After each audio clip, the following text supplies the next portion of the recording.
At the end of 1961, the Princeton scene is made up of much that is old and familiar, well-loved and well-remembered by all alumni, coupled with fresh evidence of continuing progress. A year of growth in many phases of university life has added new resources to those well-tested by time.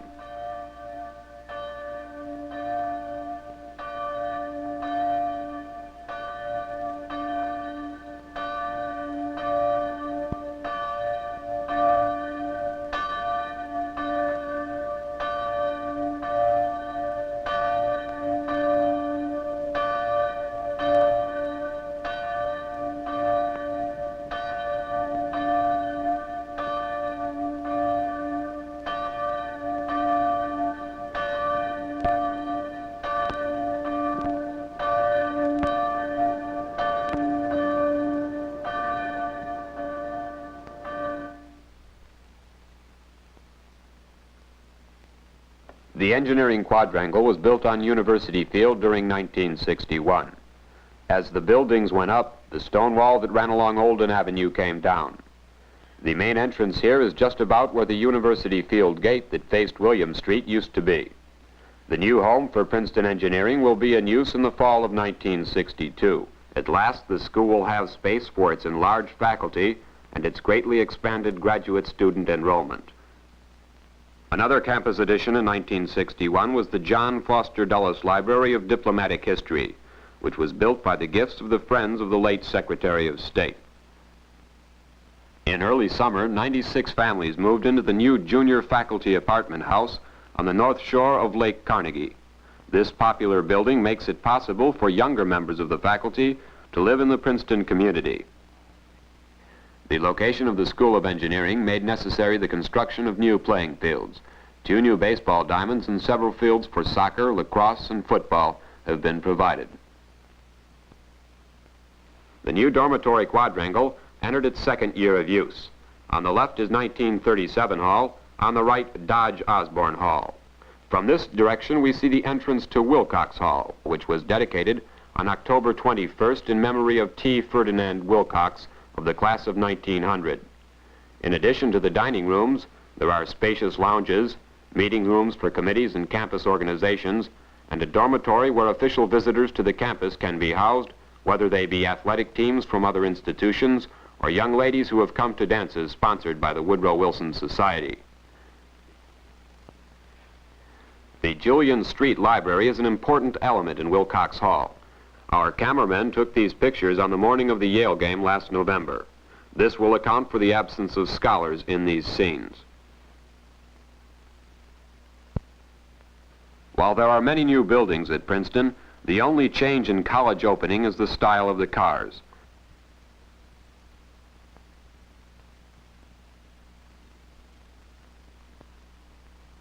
Students wrestle with furniture and moving just as they have for decades. The intermittent thunderstorms that can attack Princeton in September only serve to make the game more sporty. Costumes for moving day are informal. Oops. Even before the job is over, it's always pleasant to take a few moments rest, for tomorrow classes will begin. The class of 1965, as they assembled for the first meeting in Alexander Hall, looked terribly young to the members of the class of 1962 who addressed them. J. Merrill Knapp, leaving the meeting with Dean Ernest Gordon, is beginning his first year as Dean of the college, successor in the honored tradition of such names as McClenahan, Gauss, Godolphin, and Finch.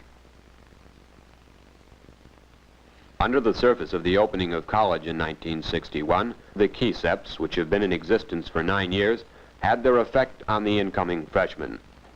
Dave Watts of Kenilworth, Illinois, president of the senior class, is chairman of a planning board which supervises 80 junior Keycepters. These juniors come back to college a week early to meet with assigned groups of no more than 10 freshmen. Their purpose is to offer a friendly hand of welcome and to provide guidance for newcomers in all those aspects of college life which are not academic. Here we see a freshman Keycept in actual operation. A friendly junior is seeking to pass along the word to the incoming freshman. What are the rules about dates, they ask him. How strictly is the car rule enforced? The Dean Scar Jr. tells them, and they are impressed.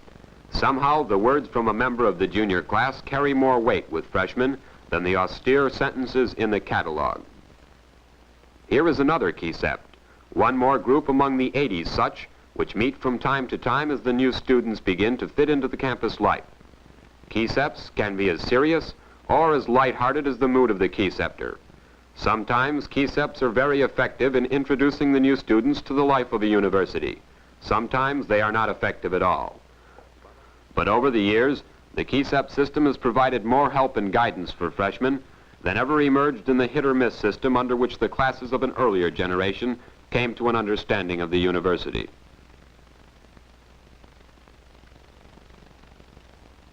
The Princeton basketball team won the Ivy League title in 1961. Here in the crucial game against Dartmouth in Dillon Gymnasium, the 1961 team demonstrates remarkable control of the ball and an offensive power which carried them through to the league championship. Al Camerlin of West Philadelphia is captain of the 1962 basketball team. The death of Cappy Capon late in November passed the coaching responsibility to Jake McCandless, 56. Cappy will be sorely missed, but the team is determined to do well for him. The Eastern Intercollegiate Swimming Championship meet was held in Dillon Pool in 1961. In the middle lane is Gardner Green of Laurel, Mississippi, class of 1962. He is a son of 1933, which was proud of his winning the breaststroke. Here is the final of the backstroke championship. Watch this fast turn by Tom Welsh, captain of the 62 swimming team, who went on to set a new meet record in the 100-yard event.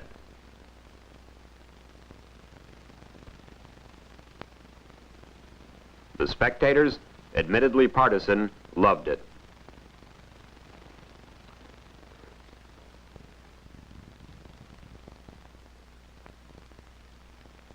Sports writers are inclined to refer to swimmers as natators. Once they are out of the pool, however, they look like college students, as indeed they are. Here are Gardner Green and Tom Welsh, the Eastern Intercollegiate champions.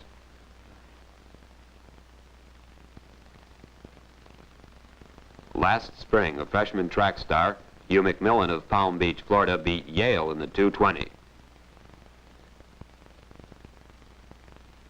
As a sophomore, here he comes again in another costume. For the second year in a row, the Princeton football team confounded the sports writers.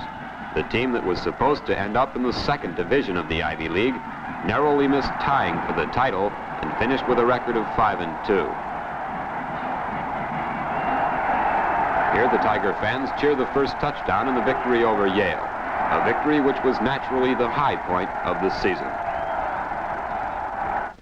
Two sophomore backs turned in outstanding performances during the season, Hugh McMillan on the left, whom we have just seen scoring against Cornell, and Pete Paredes of Marion, Ohio. Paredes shouldered a heavy burden during the climax games against Harvard, Yale, and Dartmouth. On this 45-yard off-tackle run, he gave Princeton an 18-0 lead in the second quarter of the Yale game.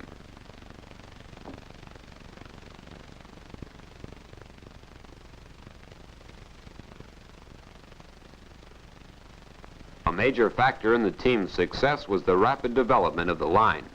Three consistent performers were Tim Callard, 63 of Baltimore, on the left, Hank Large, 62 of Springhouse, Pennsylvania, and Captain Ed Wyanmeyer, 62 of Jenkintown, Pennsylvania. In the opening play of the Cornell game, Ed Wyanmeyer, number 62, stops the kickoff return on the 7-yard line.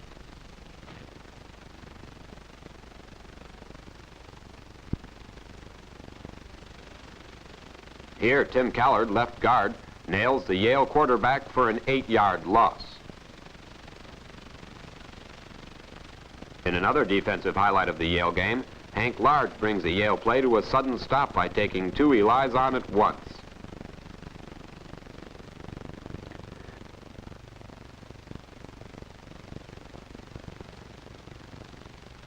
Tailback Greg Riley of Rochester, New York, a junior in the biology department, and on the right, end Barry Schumann, 63, of Binghamton, a student in the Woodrow Wilson School, gave Columbia and Cornell plenty of trouble.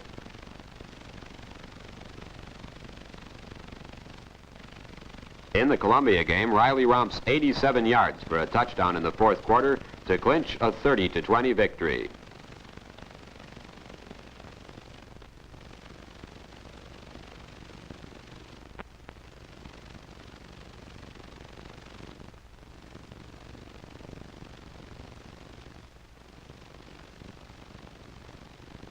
Against Cornell, Riley and Schumann connect with a 13-yard touchdown pass in the first period.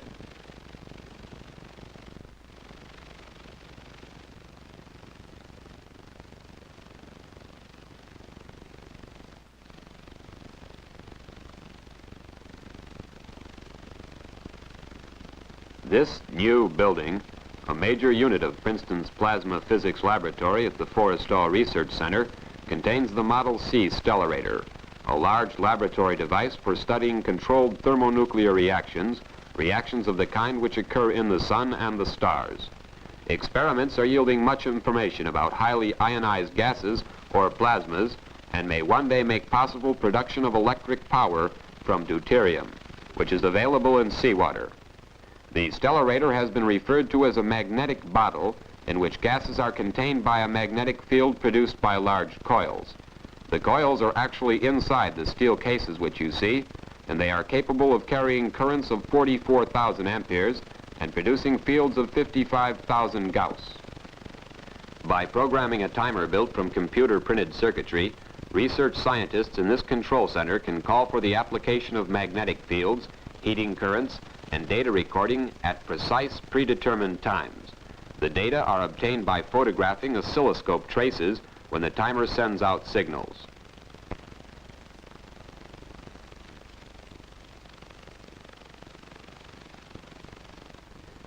Power for the magnetic bottle is taken from these large direct current motor generator and flywheel sets. The flywheels alone weigh 97 tons each. This equipment and its related control system permits current to be drawn steadily from the public service lines at relatively low levels, then converted into very high current pulses of 3-second duration, which can be applied once per minute to the stellarator. The Model C stellarator will serve as a powerful research tool for years to come. Professor Spitzer, Dr. Gottlieb, and Dr. Grove reported upon the first studies using this device at an international conference in Salzburg, Austria in September 1961.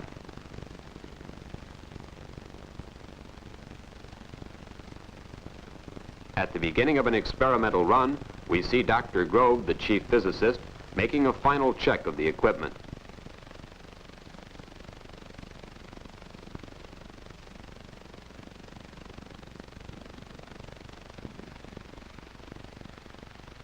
The automatic timers take over.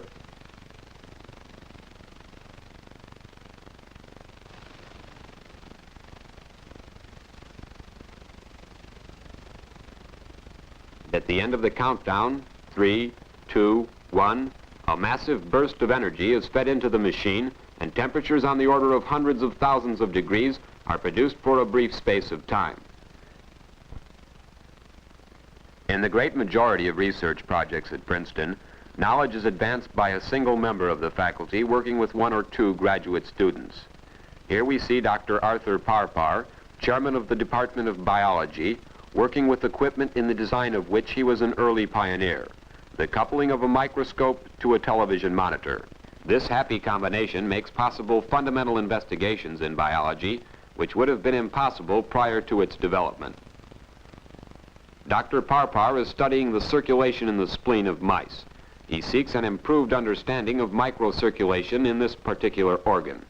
For many years, biologists argued whether circulation in the spleen was open or closed, whether it occurred only through the blood vessels, or whether, in fact, the blood-left blood vessels circulated around other tissue cells and then found its way back into the venous system.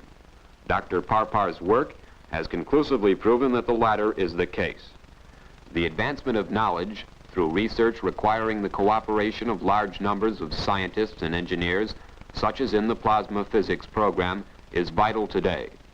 No less meaningful are the efforts of many members of the Princeton faculty who work by themselves or with one or two graduate students as assistants.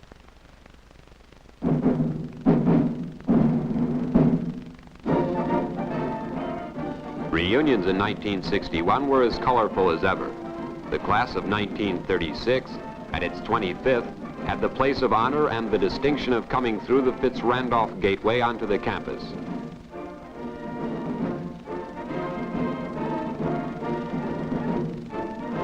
Mac Raymond, chief marshal of the parade, cleared the way down Prospect Street.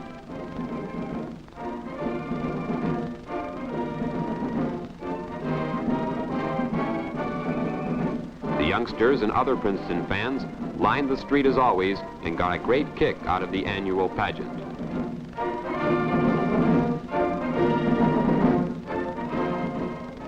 "1911, the 50-year class turned out en masse for the big event and was led in the parade by Alexander B. Clark.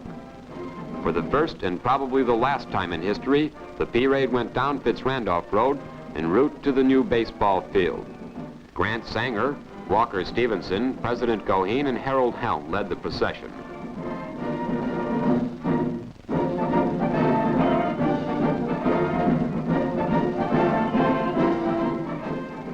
The small fry, as usual, were out in force, and the 25-year class put on quite a show.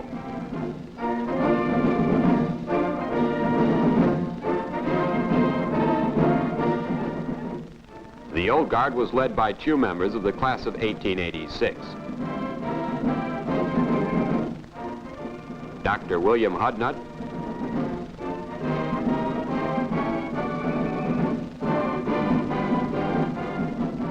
and Mr. Joseph Cashman.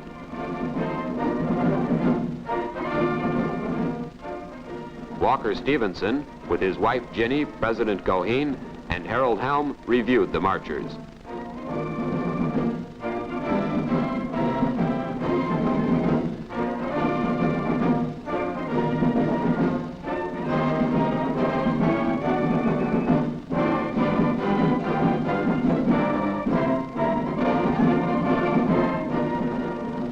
The new field on this date was christened Clark Field in honor of the late Bill Clark, for many years a noteworthy coach of Princeton baseball. The crowd saw a lively baseball game in which the Tigers christened Clark Field with a well-deserved win over Yale.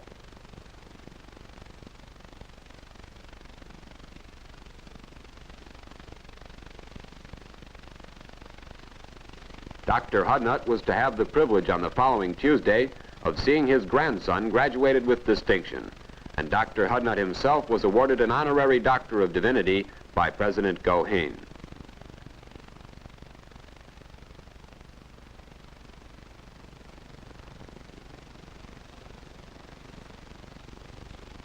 President Goheen addresses the seniors. You have given us grounds for gratification and high confidence in you. And therefore, I, for one today, feel full of good hope, and I trust that you do also. May your tolerance for your elders be translated into understanding of your progeny, and may your tribe increase.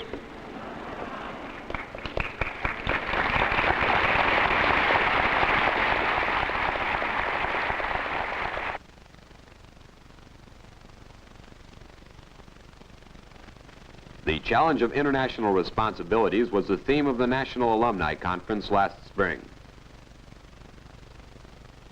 More than 1,000 Princetonians heard a discussion of the university's role in world affairs, and later lunched beside the great plasma physics laboratory at the Forrestal Research Center. The meeting set the stage for the major Princeton event of 1961, the announcement of a $35 million foundation to give a new dimension to the education of men for public service at the Woodrow Wilson School. At a conference in midsummer, the Advisory Council of the Woodrow Wilson School conferred with members of the faculty on plans for an enlarged program. In this meeting at the Princeton Inn, and at similar meetings with still other advisors from government and higher education, means of creating a professional school for the public service were intensively studied. Dr. Gardner Patterson, director of the Woodrow Wilson School, is also director of the program which is now evolving.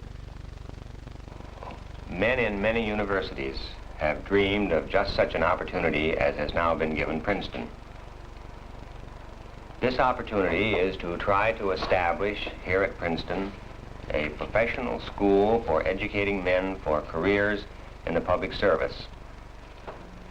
In setting this as our goal, we are certainly moving into some uncharted seas, and we are probably being pretentious.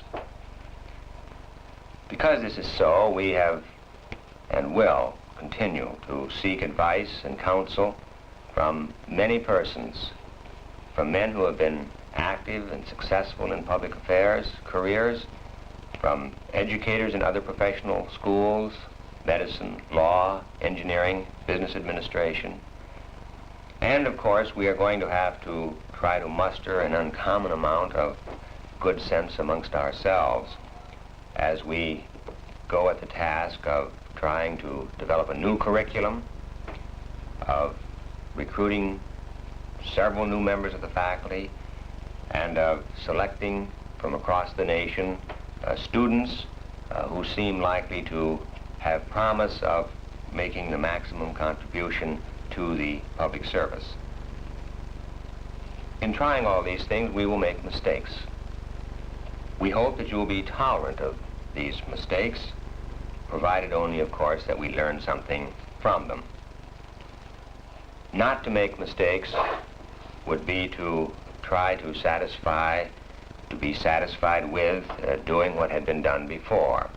And we think the act of faith that prompted the donors of this magnificent gift have a right to expect a conscious effort to move into new fields on our part. We think that the chances are very good that we can be successful. We are confident that we can attain those standards of excellence which are characteristic of Princeton education in other fields. And we believe that we can take some long steps toward realizing those ideals that were enunciated for Princeton and for education for the public service some 60 years ago by Woodrow Wilson.